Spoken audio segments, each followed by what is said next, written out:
لا ما عاد يرعبني ظلم يهددني لا شيء أخسره لا لا مهما يطول الدرب فالحق معه. Sallallahu Alaihi Wasallam itu kalau dijelaskan dengan istilah yang lain itu ada istilah dalailun nubuwati. Dalail itu jamak dari dalil. Dalilun satu dalil, dalilani dua dalil, dalail dalil-dalil. Yang menurut arti yang paling sederhana dari dalil itu adalah petunjuk. Dalilmu mana? Kamu kok mengatakan ibadah itu begini-begini. Itu artinya petunjuk yang mengarahkan dan memandumu itu yang mana? Kok kamu beribadah seperti ini? Ini dalil itu artinya petunjuk, ya. Petunjuk, bukti yang menguatkan dari nubuah Rasulullah. Nah, secara ringkas Bapak Ibu, ada dalailul ma'nawiyah dan ada dalailul hissiyah. Jadi dalil-dalil ma'nawi dan dalil-dalil hissi. Kalau ma'nawi itu sifatnya tidak bisa dipanca indera, tidak bisa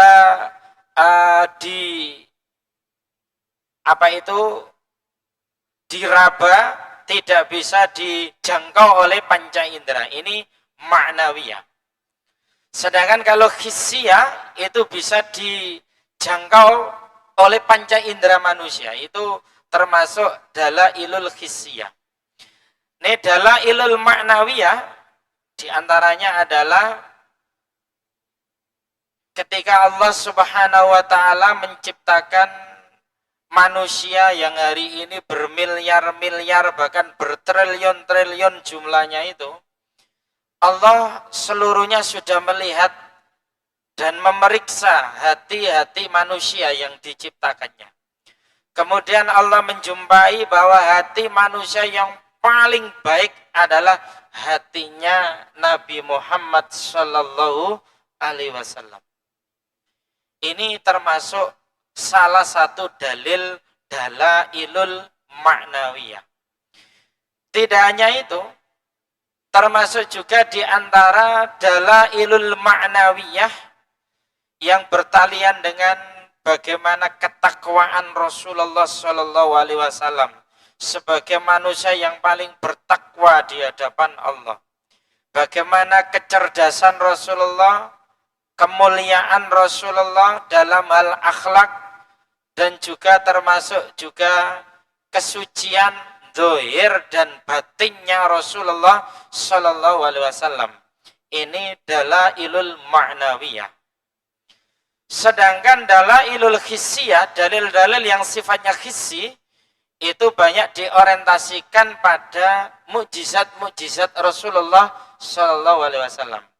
Yang menurut Imam Baihaqi rahimahullah ta'ala jumlahnya mencapai 1000 dari mukjizat-mukjizat Rasulullah SAW, yang itu diantara tujuannya untuk menguatkan dan meyakinkan bahwa Nabi Muhammad SAW adalah Nabi dan Rasul Allah Subhanahu wa Ta'ala.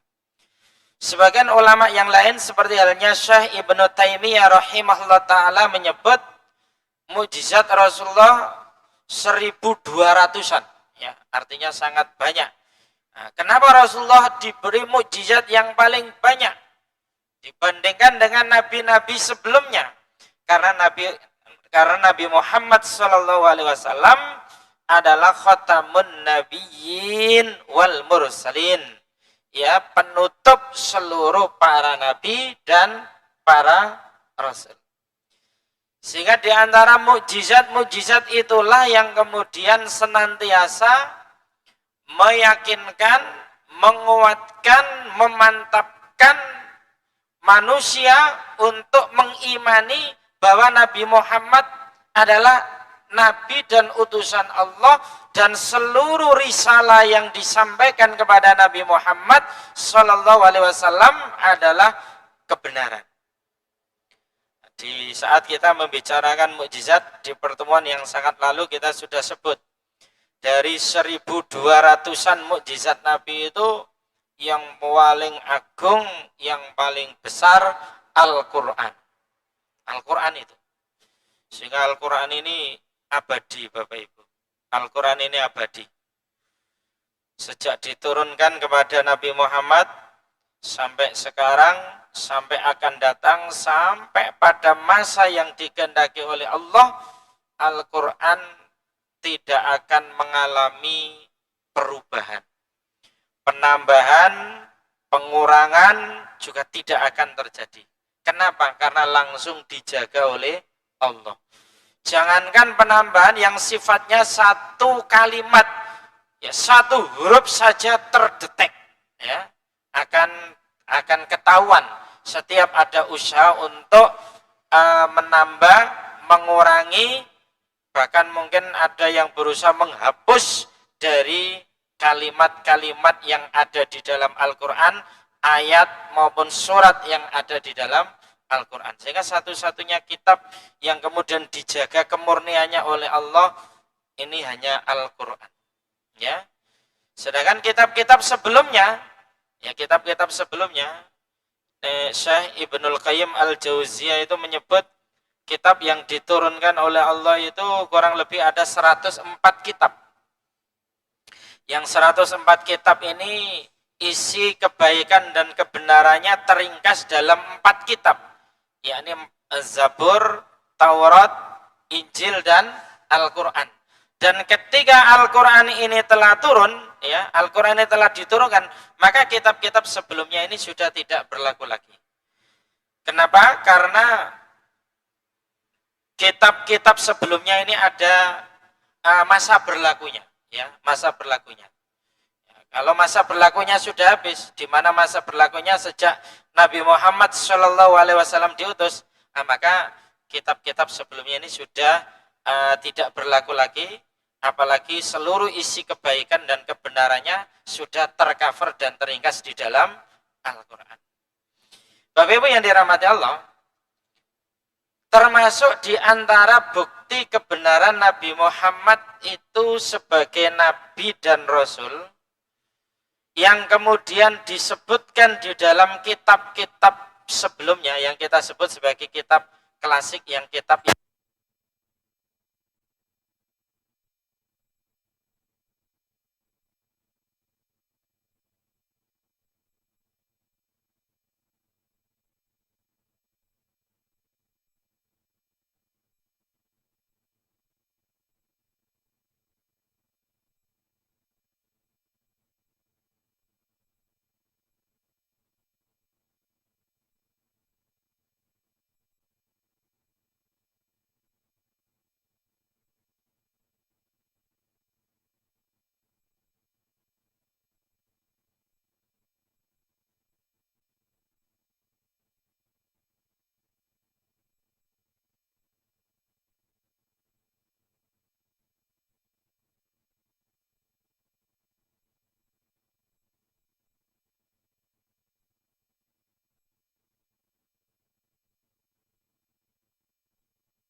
yang diturunkan kepadanya, yakni Al-Quran. Mereka itulah orang-orang yang beruntung. Bapak Ibu yang dirahmati Allah, di antara isi dari ayat ini, ya, muhtawiyatul ayat, ya, ada 5 poin penting, ya. Pertama adalah orang-orang yang beriman kepada Nabi Muhammad itu mengikuti Nabi yang ummiyah, Nabi yang umi. Umi itu dimaknai yang tidak pandai membaca, yang tidak pandai menulis. Dan ini menyimpan hikmah yang luar biasa, Bapak. Kita nggak sanggup membayangkan misalnya Nabi Muhammad itu pandai membaca, pandai menulis. Maka tuduhan-tuduhan bahwasanya Al-Quran ini merupakan buatan Muhammad dan karangan Muhammad, dan Muhammad memang seorang yang ahli baca, ahli menulis, ahli hitung, yang itu banyak menyerap dari paman-pamannya, menyerap dari kakek-kakeknya, ataupun para pendeta-pendeta sebelumnya. Sehingga ketika Allah Subhanahu wa taala menyebut Nabi Muhammad Nabi yang ummi, tidak pandai membaca, tidak pandai menulis, tuduhan bahwa Quran itu buatan Muhammad, ucapan Muhammad, karangan Muhammad, itu sudah terbantahkan sebenarnya. Ya, sudah terbantahkan. Sudah tidak ada ruang untuk menganggap dan menuduh Al-Quran itu buatan Nabi Muhammad. Soalnya memang Nabi Muhammad Nabi yang umi, yang tidak pandai membaca, tidak pandai menulis.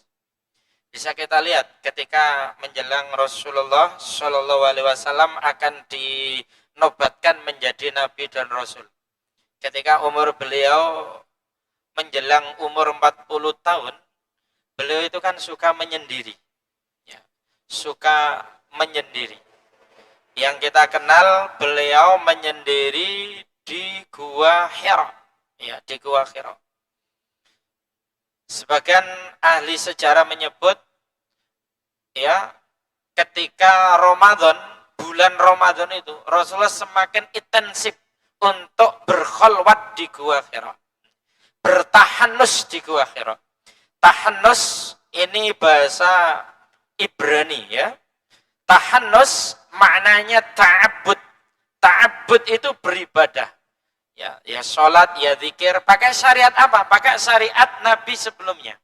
Ya. Jadi tahannus ini harus kita pahami. Tahannus itu ta'abbud. Karena sebagian ada orang yang menyangka salah tahannus itu semedi, Pak. Topo. Nabi Muhammad topo bersemedi, ya. Kaya dene topone Sunan Kalijaga ngono kira-kira. Padahal Sunan Kalijaga yang di filmnya itu topo yang kemudian gak sholat, gak puasa, ya ndak melakukan aktivitas apa-apa. Itu sejarah yang salah. Ya. Kalau memang sejarah menyebutkan Sunan Kalijaga itu misalnya mantan berandal Lokajaya, misalnya dia benar-benar mantan berandal, kemudian bertobat, kemudian siapa itu? Kanjeng Maulana Ibrahim, ya Pak, ya, yang kemudian menyarankan beliau itu topo, ini jelas sejarah yang salah. Enggak benar itu sejarahnya. Enggak mungkin sekelas wali Allah yang namanya Maulana Malik Ibrahim, kemudian ketika menerima tobatnya berandal Lokajaya ini malah nyuruh semedi. Berarti kan gak sholat deh. Nah ini sejarah yang gak benar. Film-film itu kan banyak yang bujuk itu, ya. Gak benar itu. Mesti tobatnya tidak seperti itu. Tobat itu jelas syarat-syaratnya. Dalam Quran, dalam hadis. Ada nadama, menyesal, ada berjanji tidak mengulangi lagi. Terus mengganti perbuatan yang baik dengan perbuatan yang buruk. Mengganti perbuatan yang buruk dengan perbuatan yang baik. Sehingga bagi orang yang taubatan nasuha, sholat wajib itu semakin wajib baginya. Sholat sunnah itu bagi dia wajib. Nah, Sunan Kalijaga kan itu batin ngono kan berarti gak sholat, Pak. Oh, enggak benar itu ya. Jadi gak seperti itu mestinya ya. Sejarahnya gak seperti itu. Sehingga Nabi Muhammad bertahanus di Gua Hira ini tidak semedi, tapi beribadah kepada Allah Subhanahu wa taala. Selama beberapa hari Rasulullah bertahanus menyendiri di Gua Hira itu, kan kemudian didatangi malak Jibril. Nabi tidak tahu kalau itu malak Jibril. Ya. Ketika malak Jibril datang, kan kemudian malak Jibril mengatakan, "Ya Muhammad ikra." Muhammad, bacalah. Apa yang dikatakan Nabi? Ma'ana biqari. Aku tidak bisa membaca. Akhirnya kemudian malak Jibril merangkul Nabi Muhammad. Sampai kepayahan dan letih Nabi Muhammad dirangkul oleh malak Jibril ini. Sampai tersengal-sengal. Hampir tidak bisa bernafas. Setelah itu dilepaskan. Setelah itu malak Jibril mengatakan, "Ya Muhammad ikra." Wahai Muhammad, bacalah. Nabi Muhammad masih mengatakan, "Ma'ana biqari." Aku tidak bisa membaca. Dirangkul lagi. Ya, seperti tadi. Sampai itu terjadi 3 kali. Begitu kepayahan dilepas, "Ya Muhammad ikra." Sampai 3 kali itu jawaban Nabi masih ma'ana biqari. Baru kemudian ikra bismi rabbikal ladzi khalaq. Khalaqal insana min 'alaq. Ikra wa rabbukal akram alladzi 'allama bil qalam. 'Allamal insana ma lam ya'lam. Surat Al-Alaq ayat 1 sampai 5 itu. Itu wahyu yang pertama kali turun. Dan itu semakin menguatkan Nabi Muhammad itu ummi. Tidak bisa baca, tidak bisa nulis. Dan ini mengandung hikmah yang luar biasa, diantaranya semakin menguatkan bahwasanya Al-Quran itu bukan karangan Nabi Muhammad, bukan ucapan Nabi Muhammad, tapi Al-Quran adalah kalamullahi al-munazzal ala Muhammadin sallallahu alaihi wasallam al-muta'abbad bitilawati. Al-Quran ini adalah kalamullah yang diturunkan kepada Nabi Muhammad sallallahu alaihi wasallam, yang membacanya itu dinilai ibadah. Ya, Nabi Muhammad Umi ini, Masya Allah, hikmahnya luar biasa. Juga Bapak Ibu, nama Nabi Muhammad itu tercantum dalam kitab Taurat, tercantum dalam kitab Injil.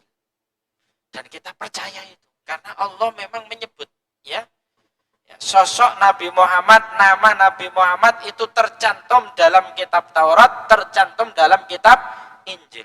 Bahkan tidak hanya namanya, entah itu namanya Ahmad atau Muhammad, ya. Bahkan sejarah Nabi yang akan datang, sejarah Nabi terakhir yang akan datang, ciri-cirinya itu seperti apa, ya.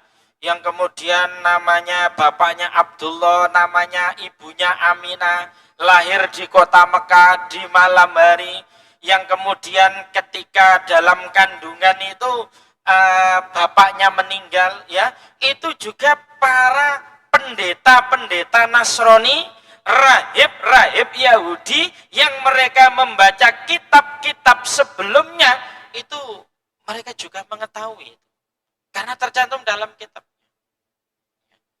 Termasuk juga bukti itu kan ketika Nabi Muhammad ketika kecil itu kan pernah berdagang ke Syam, ya. Kemudian ada seorang pendeta yang terkenal dengan pendeta Buhairah, kan, yang kemudian pendeta Buhairah ini kan melihat dia kok anak kecil ini dinaungi awan kemana-mana, dinaungi awan, sehingga tidak kepanasan, ya. Ada anak kecil dinaungi awan ini ada dalam kitab mereka, ya. Sehingga untuk meyakinkan itu, ketika berdagang dengan pamannya, yakni Abu Thalib, ya. Ini kan kemudian ditanya, "Apakah ini anakmu?" Abu Thalib saat itu menjawab, "Ya, ini anakku." Padahal keponakannya, kan. Tapi dia yakini, "Ya, ini anakku." Langsung dibantah oleh pendeta Buhairah ini. "Kamu mesti dusta. Anak ini mestinya bapaknya sudah meninggal. Ya, anak ini mestinya bapaknya sudah meninggal." Kok bisa mengatakan seperti itu pendeta Buhairah? Ada dalam kitabnya. Ada dalam kitabnya. Ya. Akhirnya yang sesungguhnya. Benar, ini bukan anakku, tapi ini adalah keponakanku. Ya. Kemudian pesannya pendeta Bukhaira ini, segera bawa pulang. Anak ini sedang dicari oleh orang-orang Yahudi. Kalau ketemu mau dibunuh. Ya. Akhirnya kemudian kan dibawa pulang. Nah, sampai segitu Bapak Ibu, yang namanya ciri-ciri Nabi Muhammad sebagai Nabi dan Rasul terakhir itu termaktub di dalam kitab-kitab mereka. Hanya saja dalam perkembangan selanjutnya, ya nanti kita tayangkan di antara kitab apa dalam ayat mereka yang menyebut nama Muhammad. Hanya saja dalam perkembangannya ini, karena kitab Injil, kitab Taurat, ya, kalau kitab Taurat itu terkenal dengan Old Testament, ya, perjanjian lama. Kitab Injil terkenal dengan New Testament, perjanjian baru itu kemudian banyak dirubah, banyak dibuang, dicocokkan dengan hawa nafsunya oleh para pengikut-pengikutnya yang berkhianat itu, ya. Sehingga kemudian muncul agama Nasrani, muncul agama Yahudi, ya. Padahal yang dibawa Musa Islam, yang dibawa Nabi Isa juga Islam. Munculnya Yahudi itu ratusan tahun setelah Nabi Musa itu meninggal. Munculnya Nasrani itu juga ratusan tahun setelah Nabi Isa itu diangkat oleh Allah ke langit. Ini akhirnya kemudian karena kitab Taurat dan kitab Injil ini kemudian banyak dipalsu, banyak yang ditambahi, banyak yang dikurangi, banyak yang dibuang untuk dicocok-cocokkan dengan hawa nafsunya. Nama Rasul yang akan diutus oleh Allah akhir zaman itu akhirnya juga ikut dihapus. Nah, Bapak Ibu sekedar tahu saja ya, ini ada kitab perjanjian lama, ini ada 5 kitab Taurat ya. Tapi jenengan ya gak usah geleki Bapak Ibu, ya mari ngene tak geleki ya. Tapi nek jenengan geleki ya gak apa-apa ya. Tapi jangan dijadikan bacaan kitab harian ya. Soalnya sudah tidak boleh. Tapi jenengan kalau misalnya termasuk orang yang kemudian belajar istilah kristologi, ya, dia ahli Islam juga nanti diharapkan ahli tentang masalah kitab-kitab Kristen untuk dialog, untuk debat dengan pendeta, untuk kemudian mendakwai mereka, tidak apa-apa. Itu nanti ada ilmu khusus yang namanya ilmu kristologi. Nek pakar kristolog dan ahli debat dari Islam yang paling terkenal dulu dari Afrika Selatan, namanya Ahmad Deedat. Ya, Ahmad Deedat ini punya murid namanya Dr. Zakir Naik. Ya, Dr. Zakir Naik ini muridnya Ahmad Deedat. Ini Masya Allah, ahli Quran, menguasai kitab perjanjian lama, perjanjian baru, menguasai kitab Weda, menguasai kitab Tripitaka dan kitab-kitab yang lainnya. Sehingga ketika terjadi debat dan dialog dengan Ahmad Deedat, hingga detik ini tidak ada yang bisa mengalahkan Dr. Zakir Naik ini, muridnya Ahmad Deedat. Ya, kalau di Indonesia ini juga ada ya, untuk ahli kristolog Indonesia ini, namanya Ustadz Masyudi. Ya, nanti kapan-kapan dihadirkan ke sini juga nggak apa-apa ya. Untuk perbandingan khusus, temanya perbandingan agama. Dia menguasai kitab seperti kitab Taurat, kitab Injil, baik perjanjian lama maupun perjanjian baru. Nah, selanjutnya ya, ada ayat 146 ya, ini Quran surat Al-Baqarah ya. Alladzina atainahumul kitaba ya'rifuna kama ya'rifuna abna'ahum wa inna fariqam minhum la yaktumunal haqqa wa hum ya'lamun. Orang-orang Yahudi dan Nasrani yang telah kami beri kitab Taurat dan Injil itu mengenal Muhammad seperti mereka mengenal anak-anaknya sendiri. Ya, orang-orang Arab itu terhadap anaknya itu sangat mengenal detail ya, termasuk namanya, karena apalagi anaknya sendiri ya, termasuk juga sifat-sifatnya, termasuk juga karakternya. Ya. Dan ini sebenarnya kebiasaan bagus. Nek bapak gak sepiro kenal anaknya kan ketok gak sepiro ngeramut anaknya ya. Mungkin ngeramut Iku makne anak itu ya. Ya, sampai bapak nggak begitu mengenal sifat anaknya kan juga bapak yang kurang bagus. Seorang bapak mesti juga harus mengenal sifat anaknya.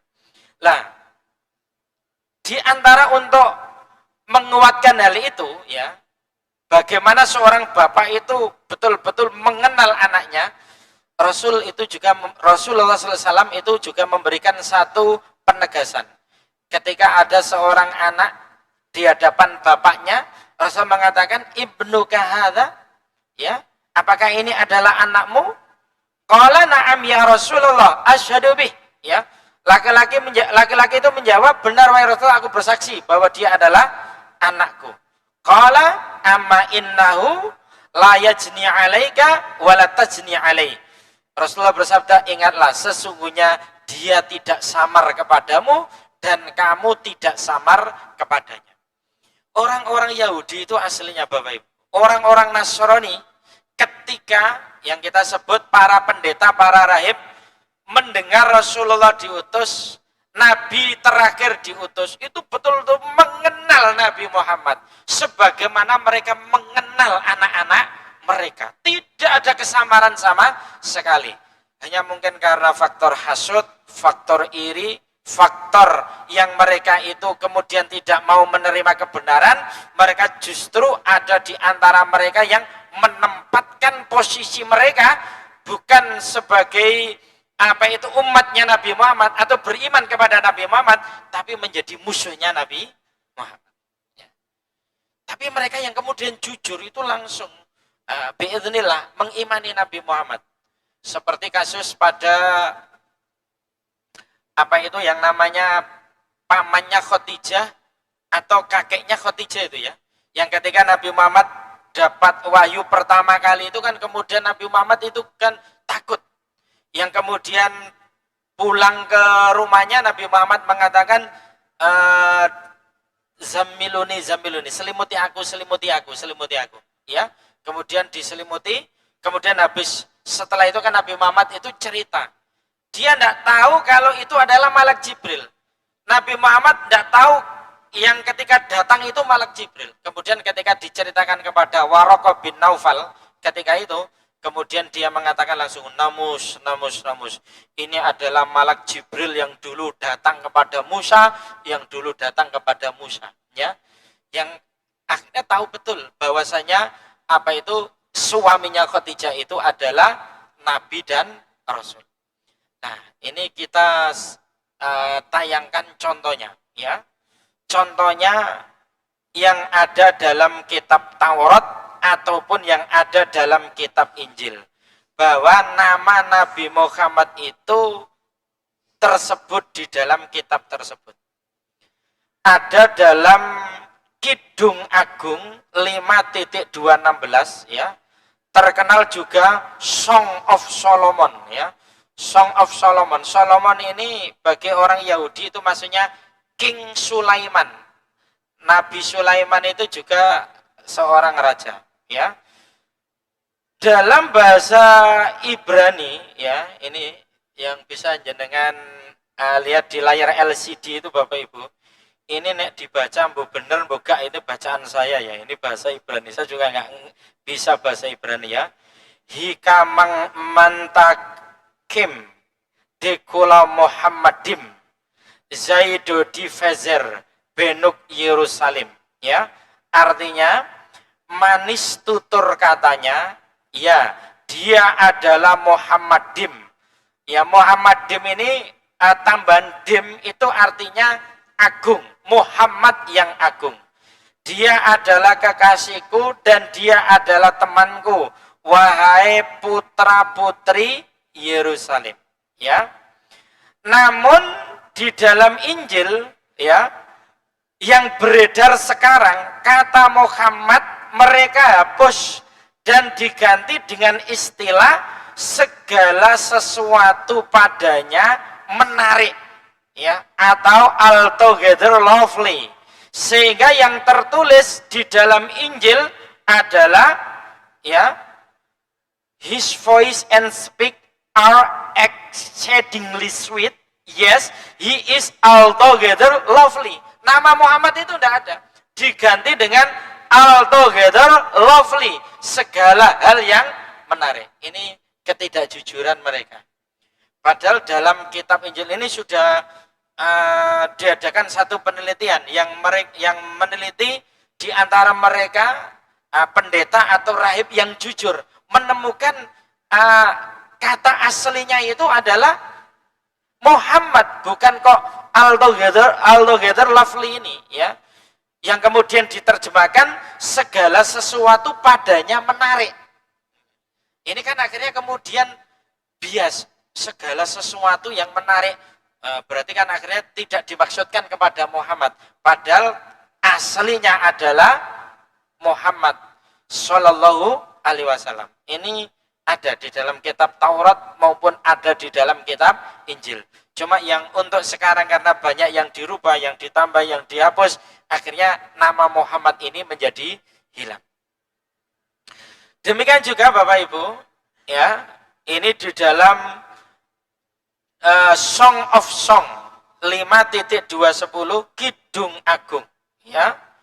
My beloved is white and ruddy, the chiefest among them thousand, yang dimaknai kekasihku yang berkulit putih kemerah-merahan, pemimpin di antara 10.000 orang. Di sini ada kata karakter yang disebut, ya, yakni ini dimaknai orang yang berkulit putih kemerah-merahan, ciri-cirinya, dan juga pemimpin di antara 10.000 orang. Nah, dalam satu riwayat, ini testimoninya Ali bin Abi Thalib, menggambarkan karakter Rasulullah dan juga fisik Rasulullah. Ada kitab khusus, ya Bapak Ibu, yang disebut dengan kitab Syama'il Muhammadiyah, ya. Syama'il Muhammadiyah ini kitab yang ditulis oleh Imam Tirmidzi, yang kemudian di kitab itu dijelaskan karakteristik Rasulullah secara detail. Rambutnya Rasulullah bagaimana, dahinya Rasulullah bagaimana. Di antaranya ini, ya, warna kulit Rasulullah itu putih kemerah-merahan. Matanya yang hitam itu sangat hitam, yang putih itu sangat putih. Rambut dan jenggotnya sangat lebat, halus bulu dadanya, lehernya bagaikan teko dari perak, dari dada atas hingga pusarnya terdapat bulu yang memanjang seperti pedang. Tidak terdapat bulu lain di perut dan di dadanya selain itu. Telapak tangan dan kakinya tebal. Bila berjalan melakukannya dengan cepat, seakan-akan menuruni sebuah bukit. Bila menoleh dengan seluruh badannya. Keringatnya bagai mutiara dan baunya lebih harum dari wangi minyak kasturi. Tidak tinggi dan tidak pendek, tidak berkata buruk dan tidak jahat. Tak pernah aku menjumpai orang sepertinya. Detail itu yang namanya apa itu fisik Rasulullah dijelaskan oleh para sahabat.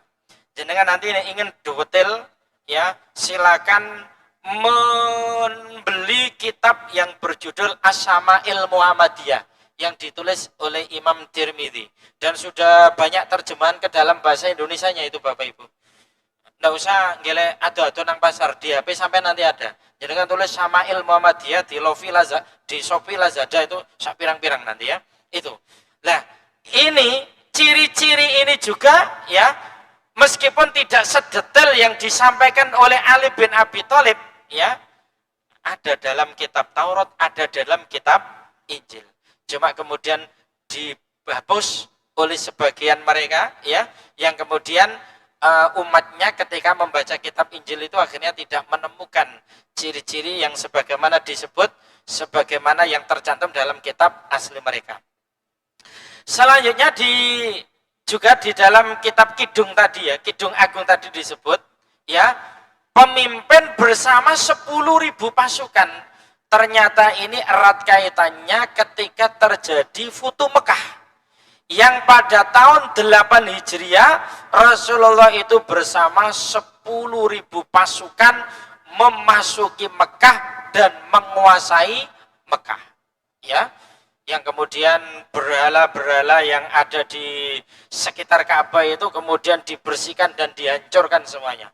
Ketika Fathu Mekah itu pula ya, kemenangan Islam yang kemudian diberikan Allah kepada Nabi Muhammad dan umatnya ketika itu ternyata bersama Rasulullah itu ada 10.000 pasukan ya. Dan bisa jadi Bapak Ibu, nek mungkin orang Yahudi, orang Nasrani membaca kitabnya sekarang, bisa jadi hal yang sifat seperti ini juga dihapus ya. Kecuali di antara mereka mungkin para rahib, mungkin para pendeta yang kemudian jujur mengadakan satu penelitian yang kemudian menemukan teks-teks asli dari Taurat dan Injil itu akan ketemu dari ciri-ciri dan sifat Rasulullah yang ada di dalam kitab-kitab mereka. Poin yang paling terakhir ya, karena kitab Taurat, kitab Injil yang kemudian hingga detik ini para penggede-penggede mereka juga tidak bisa menyodorkan yang asli. Kelak ketika Nabi Isa alaihissalam itu turun, yang turunnya Nabi Isa ini menjadi salah satu tanda di antara tanda-tanda besar hari kiamat ya, sebelum hari kiamat tiba. Nanti salah satu misi Nabi Isa alaihissalam ketika turun itu kan, satu, beliau membawa kitab Injil yang asli ya. Yang kedua, Nabi Isa akan menghancurkan salib-salib. Yang ketiga, Nabi Isa juga akan membunuh babi. Yang keempat, Nabi Isa juga akan menikah dengan umatnya Nabi Muhammad. Yang kelima, Nabi Isa juga akan menegakkan syariat dan hukum yang ditegakkan Nabi Muhammad SAW. Artinya Nabi Isa ketika turun itu posisinya adalah menegakkan syariat Nabi Muhammad, bukan menegakkan syariat yang beliau bawa sendiri, tapi menegakkan syariat Nabi Muhammad. Juga termasuk tugas Nabi Isa alaihissalam adalah membunuh Dajjal, yang saat itu kelak Dajjal berada di Babulud yang ada di Palestina sana, kemudian dibunuh oleh Nabi Isa alaihissalam. Bapak Ibu yang dirahmati Allah, demikian kajian kita pada kesempatan malam hari ini. Mudah-mudahan semakin memantapkan keimanan kita tentang kebenaran Nabi Muhammad dan risalah yang beliau bawa, dan semoga kita diberi kekuatan oleh Allah untuk bisa senantiasa membenarkan seluruh risalah yang dibawa oleh Nabi Muhammad, bisa melaksanakan semua yang diperintahkan oleh Nabi Muhammad, juga bisa menjauhi segala yang dilarang oleh Nabi Muhammad, dan juga kita bisa beribadah kepada Allah sesuai dengan syariat yang dibawa oleh Nabi Muhammad. Karena itu tuntutan beriman kepada Nabi Muhammad sallallahu alaihi wasallam. Wallahu a'lam bishawab. Subhanaka Allahumma bihamdika asyhadu an la ilaha illa anta astaghfiruka wa atubu ilaik. Wassalamualaikum warahmatullahi wabarakatuh.